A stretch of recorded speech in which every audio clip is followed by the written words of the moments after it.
स्वागत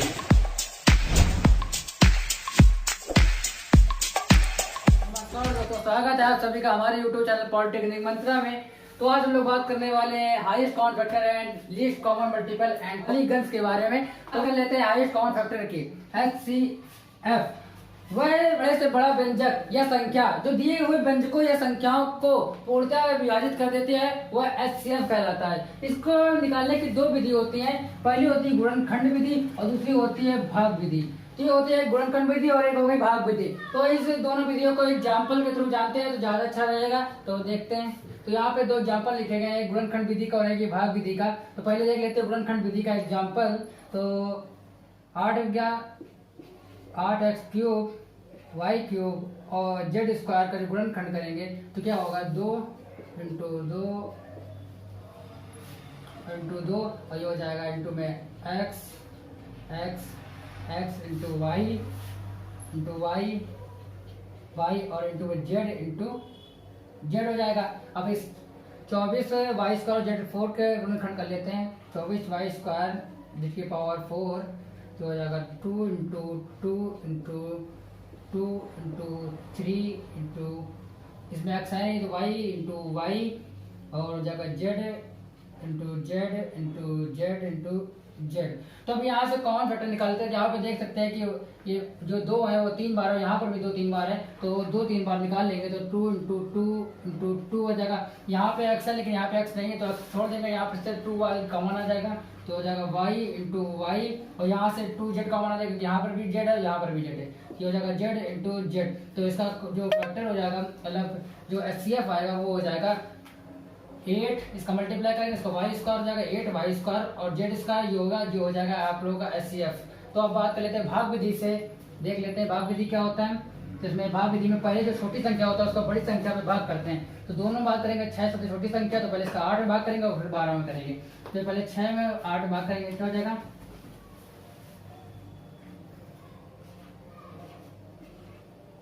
तो इसमें एलसीएम जाएगा तो कितना हो जाएगा 6 तो हो जाएगा 6। जो 2 बचेगा जो संख्या आती है जो छोटी संख्या आती है उसको फिर से भाग करते हैं, तब तक करते हैं जब तक शेषफल 0 ना आ जाए। तो यहाँ पे इससे अगर भाग करेंगे तो 6 में भाग करेंगे तो क्या हो जाएगा 2 3 6 ठीक क्या हो जाएगा 2 आ जाएगा। और जो 6 का भाग 12 पे करेंगे तो क्या हो जाएगा 12 6 तो ये जाएगा 6 दूनी 12।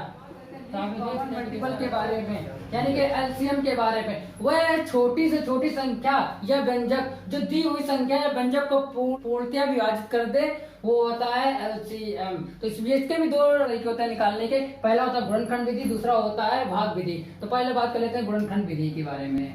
पहले लिखा है गुणनखंड विधि।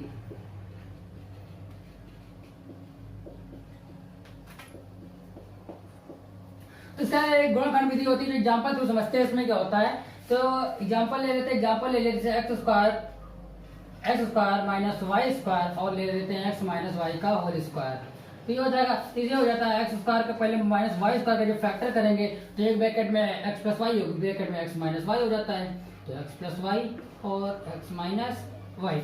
जब x माइनस वाई को होल स्क्वायर का फैक्टर करेंगे उसको तोड़ के लिख सकते हैं ना x minus y into x minus y. तो आप देख सकते हैं कि यहाँ से x माइनस वाई कॉमन आ गया है तो x माइनस वाई हो जाता है। या x माइनस वाई आ गया जो आपका HCF निकालना होता है तो x minus y right answer हो जाता है। लेकिन हम लोग को यहाँ पे LCM निकालना है तो LCM में तो जो कॉमन होता है उसको पहले लिख लेते हैं, उसके बाद बची हुई जो बचा होता है उसको भी इंटू करके लिख लेते हैं। यानी कि x माइनस वाई तो हो गया है तो यहाँ पे x प्लस वाई भी लिखा जाएगा, x प्लस वाई भी लिखा जाएगा और जो x माइनस वाई बचा है ये x माइनस वाई फिर से लिखा जाएगा दोबारा। ये हो जाता है, ये होगा आप लोग का LCM।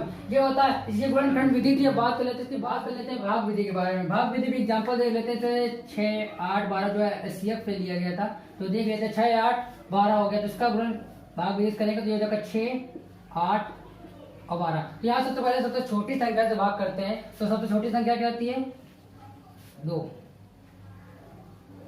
ठीक है हो जाएगा यहाँ पर 2 होती है तो उसको डिवाइड कर दिया जाएगा 3, ये हो जाएगा 2 4 और ये हो जाएगा 6। तो यहाँ से फिर से सबसे छोटी संख्या विभाजित करेंगे क्योंकि 4 और 6 है, जो 2 से विभाजित जाएगा तो सबसे छोटी संख्या करेंगे तो 3 2 और ये हो जाएगा 3। तो फिर से छोटी छोटी संख्या विभाजित करेंगे तो 2 हो जाएगी तो 3 बचेगा, यहाँ 1 हो जाएगा, ये हो जाएगा 3। तो अब 3 से कर देंगे तो क्या हो जाएगा 3 सॉरी 1 और 1 हो जाएगा। तो ये हो गया। तो यही होता है जो दो इंटीजर निकल के आया इसका गुणा करेंगे वही आप लोग का एलसीएम हो जाता है। 2 × 2 × 2 × 3 तो इक्वल टू आ जाएगा 24। ये आप लोगों का हो जाएगा एलसीएम। तो यही था आप लोग का। तो अब बात कर लेते हैं कुछ इंपॉर्टेंट क्वेश्चन के बारे पे। तो बात कर लेते हैं एचसीएफ का एक क्वेश्चन है। जैसे दो संख्याओं का योग 272 है, यदि उनका मासा 34 हो तो वे संख्या क्या है। संख्या करनी है हमें ज्ञात। तो जो मासा है दिया गया है बराबर दिया गया है 34, संख्याओं का योग दिया गया है 272। तो मान लेते हैं पहली संख्या हो जाएगी 34x, ठीक, और जो दूसरी संख्या हो जाएगी वो हो जाएगी 34y, ठीक। तो ये हो जाएगा इनकी संख्या। तो आप जानते हैं जब मासा निकल रहा था तो संख्या कॉमन ली जाती है ना। तो जो संख्याओं का योग था कितना 72, तो ये हो जाएगा 34x plus 34y equal to हो जाएगा 272, क्योंकि क्वेश्चन में दिया गया है। तो यहाँ 34 कॉमन ले लेते हैं, हो जाएगा x plus y equal to 272। तो x प्लस वाई का मान हो जाएगा 272/34 इक्वल टू हो जाएगा 8। तो x प्लस वाई बराबर हो गया 8। तो x बराबर हो जाएगा 1 और y बराबर हो जाएगा 7। क्योंकि जब आप एलसीएम लेंगे तो आप लोग देख सकते हैं कि अगर यहाँ पे 2 या 3 4 5 कोई भी संख्या रखेंगे तो इसका मासा जो होगा वो 34 नहीं आएगा। इसलिए यहाँ पे x बराबर हो जाएगा 1 और y बराबर हो जाएगा 7। जो संख्या हो जाएगी पहली वो संख्या हो जाएगी जो 34 हो जाएगी, और जो दूसरी 34 × 1 तो इक्वल टू 34 हो जाएगी। जो दूसरी संख्या होगी वो 34 × 7 238। तो ये आप लोग की पहली संख्या हो जाएगी 34, दूसरी संख्या हो जाएगी 238। तो अब बात कर लेते हैं। इसका दिया गया है x4 + 3x² - 4 तथा x4 - 4x² + 3। तो पहले x4 + 3x² - 4 का गुणनखंड कर लेते हैं। तो ये हो जाएगा x4 की पावर 4 + 3x² - 4, इसका गुणनखंड करें तो हो जाएगा x की पावर 4 + 4x² - x² = -4। तो यहाँ से x की पावर स्क्वायर कॉमन लेंगे तो हो जाएगा x² + 4, यहाँ से 1 - 1 कॉमन लेंगे तो हो जाएगा x² + 4, यहाँ से x की स्क्वायर + 4 कॉमन ले लेंगे तो हो जाएगा x² - 1। तो इससे गुणनखंड कर लेते हैं x4 - 4x² + 3 का तो हो जाएगा x की पावर 4 - 3x² - x² + 3। तो यहाँ से x² कॉमन ले लेंगे तो हो जाएगा x² - 3, और यहाँ से -1 कॉमन ले लेंगे तो हो जाएगा x² - 3। तो स्क्वायर -3 कॉमन ले लेंगे तो बचेगा x² - 1। तो आप देख सकते हैं यहाँ से x² - 1 और यहाँ से x² - 1 कॉमन आ जाएगा तो x² - 1।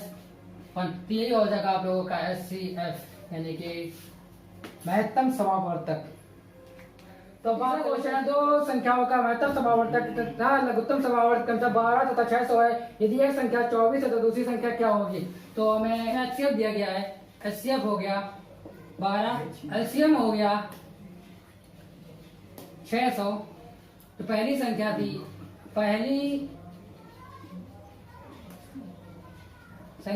24, तो दूसरी संख्या करनी है हमें ज्ञात। तो इससे एक फार्मूला होता है एचसीएफ × एलसीएम बराबर पहली संख्या × दूसरी संख्या। तो हो जाएगा देख सकते हैं एचसीएफ × एलसीएम बराबर में पहली संख्या और इंटू में दूसरी संख्या।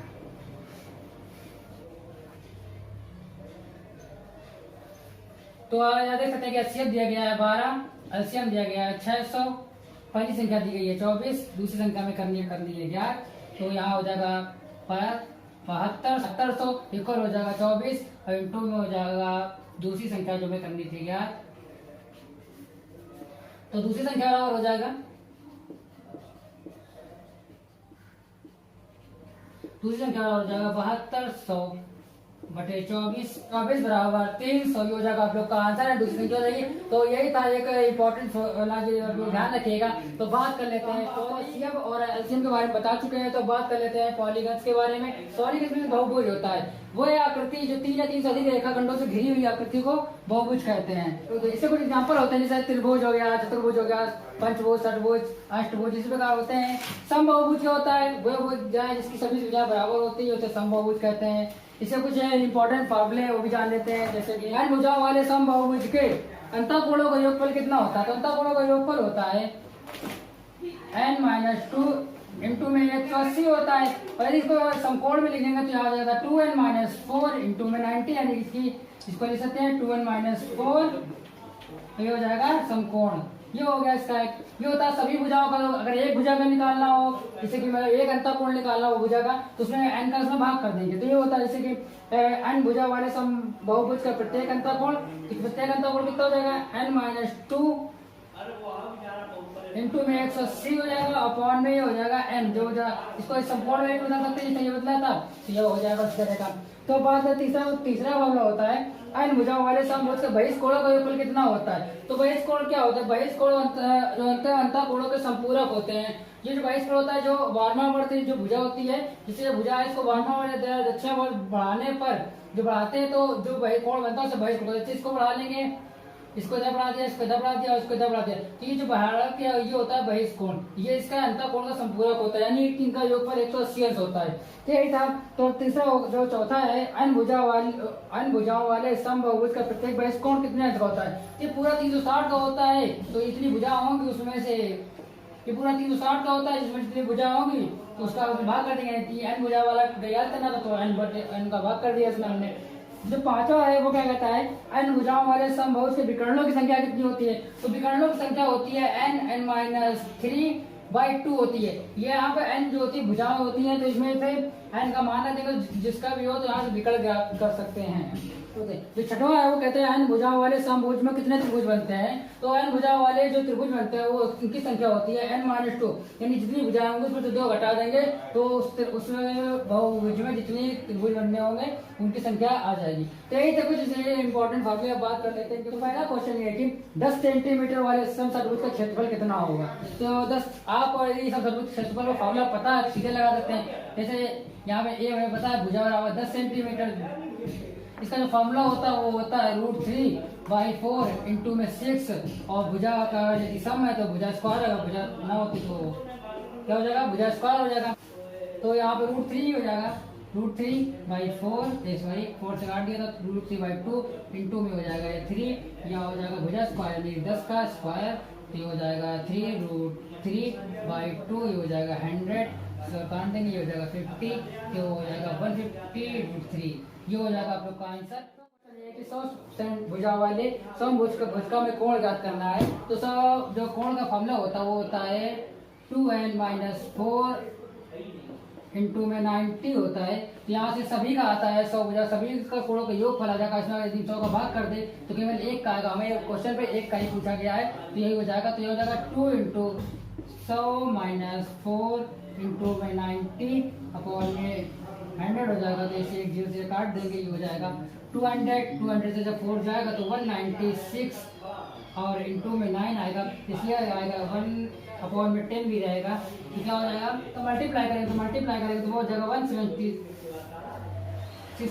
4 अपॉन में 10 हो जाएगा। तो इसका भाग करेंगे तो हो जाएगा 176.4। क्वेश्चन ये है कि एक समबाहुभुज का एक बहिष्कोण 72 डिग्री है, तो उसकी भुजाओं की कुल संख्या ज्ञात करनी है। तो जो बहिष्कोणों की जो n भुजाओं वाले बहिष्कोणों का योगफल का जो फॉर्मूला बताया था वो होता है 360/n होता है। तो एक बहिष्कोण का होता है, तो हमें बहिष्कोण पता है, तो 72 बराबर हो जाएगा 360/n हो जाएगा। तो n बराबर हो जाएगा 360/72,